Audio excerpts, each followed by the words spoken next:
would recognize my colleague, Ms. Hageman from Wyoming, for 5 minutes. The gentlelady from Wyoming is now recognized. Thank you so much. Madam Chair, over the last few decades, and as accelerated during the Obama and Biden administrations, our constitutional separation of powers has been undermined by Congress's overdelegation of legislative powers to regulatory agencies in the executive branch. H.R. 288, the Separation of Powers Restoration Act, or SOPRA, would begin to rectify this imbalance. SOPRA requires nothing more than for courts to apply de novo review to all questions of law, including agencies' interpretation of statutes and rules. That's what courts are supposed to do under the Constitution. They're supposed to interpret the law.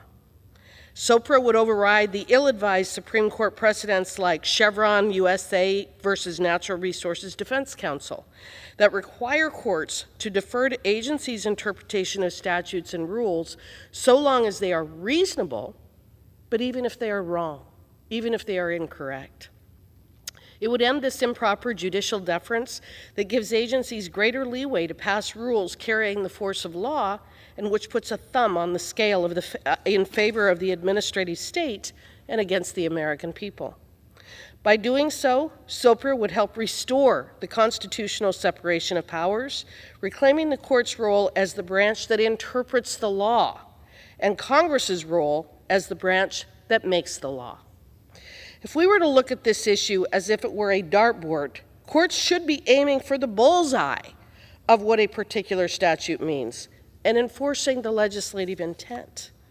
Deference doctrines, however, allow courts to defer to an agency's interpretation of a statute or regulation if they are anywhere on the dartboard. This is improper, it's unconstitutional, and it needs to change.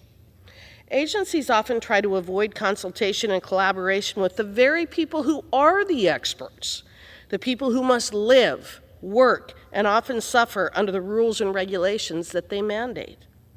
It is a case of an all-knowing bureaucracy in Washington thinking that they know better than the people in the real world, the business owners, the farmers, the ranchers, the construction workers.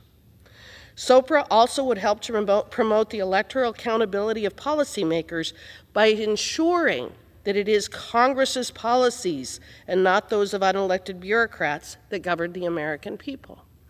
Over the last couple of days, we've had the opportunity to talk about the REINS Act, and today we're here talking about SOPRA, restoring constitutional order, applying Article 1, Section 1 of the Constitution, where Congress makes the laws and the executive branch is merely there to carry them out. As I indicated yesterday when talking about the REINS Act, I cannot understand why anyone in the legislative body would want to defer to unelected bureaucrats to be making the decisions that impact the citizens of this country. This body, Congress, was created to legislate. We need to jealously guard our power, our authority, and ultimately our accountability to the American public. Again, I cannot understand why anyone who is elected would argue that we should allow agencies and folks sitting here in Washington, D.C. to be making decisions that affect literally millions of people across this country without any accountability whatsoever.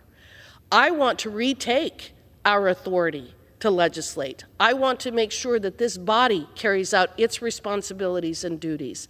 For that reason, I urge my colleagues to vote in favor of SOPRA. With that, I yield back.